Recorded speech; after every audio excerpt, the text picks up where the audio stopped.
ইফতারিতে ভাজা পোড়ার পাশাপাশি এমন হেলদি একটা পুডিং থাকলে কিন্তু কলিজাটা নিমিষে ঠান্ডা হয়ে যাবে, আর এটা বাচ্চা বড় সবাই খেতে খুবই পছন্দ করবে। আশা করছি পুরো রেসিপি আপনাদের কাছে ভালো লাগবে। তো প্রথমে আমি ক্যারামেল বানিয়ে নিব।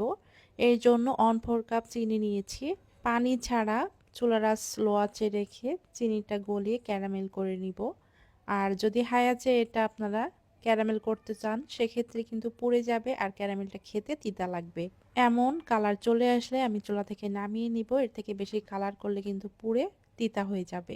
যে পাত্রে আমরা পুডিং বানাবো সেই পাত্রে ঢেলে এটা ঠান্ডা হতে রেখে দিব। আর এর মাঝে 3টা কলা নিয়েছি। হাতের নাগালে কলা থাকলে কলা দিতে পারবেন, কলা কিন্তু খুবই উপকারী। আর সেই সাথে 3টা ডিম দিয়ে দিচ্ছি। 3টা ডিম দিয়ে দিচ্ছি। আর এখানে চাইলে ডিমের পরিমাণ কম বেশি করে নিতে পারবেন। আর মিষ্টির জন্য দিয়ে দিব 1/4 কাপ পরিমাণ চিনি। কলাতে কিন্তু প্রচুর পরিমাণে মিষ্টি, আর সেটা বুঝে শুনে হচ্ছে চিনিটা অ্যাড করবেন। ভ্যানিলা এসেন্স দিয়েছি 1/2 চা চামচ, সামান্য একটু লবণ। 1 কাপ পরিমাণ আগে থেকে জ্বালিয়ে ঠান্ডা করা ঘন দুধ দিয়েছি। সবকিছু একত্রে ব্লেন্ডারে জারে নিয়ে ব্লেন্ড করে নিব। চাইলে কিন্তু হ্যান্ড ব্লেন্ডার দিয়ে ওটা ব্লেন্ড করতে পারবেন, তবে ব্লেন্ডার করলে সবকিছু কিন্তু বেশ ভালোভাবে পেস্ট হবে। এখন আগে থেকে যে ক্যারামেলের বাটি ছিল সেটা ঠান্ডা হলে এর উপর একটা ছাঁকনি নিয়ে তারপর কিন্তু ডিম দুধের মিশ্রণটা ছেঁকে নিব। অনেক সময় কলার গোটা গোটা অংশ থাকতে পারে, তো এর জন্যই ছেঁকে নিয়েছি।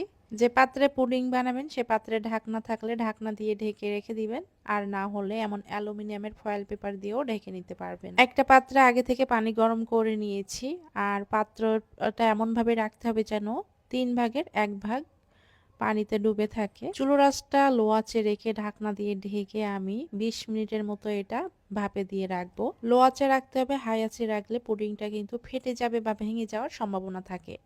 20 মিনিট পরে আমি উপর থেকে ঢাকনাটা একটু সরিয়ে দিচ্ছি, চেক করে নিচ্ছি পুডিংটা হয়েছে কিনা। তো এখানে পুডিংটা হয়ে গেছে।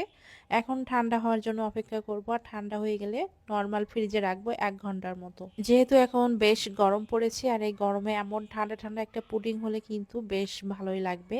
আর সেই সাথে যেহেতু রমজান মাস, রমজান মাসে এমন একটা পুডিং থাকলে কলিজা মন দুটোই ঠান্ডা হয়ে যাবে। এখন আমি একটা বাটিতে এটা ঢেলে নিচ্ছি, আর পুডিংটা কিন্তু মাশাআল্লাহ দেখতে অনেক বেশি সুন্দর হয়েছে। কলা, ডিম, দুধ এই 3টা মিলিয়ে কিন্তু খুবই হেলদি একটা ডেজার্ট। আশা করছি ভালো লেগেছে। তো রমজান মাসে চাইলে কিন্তু এটা ইফতারের টেবিলেও রাখতে পারবেন।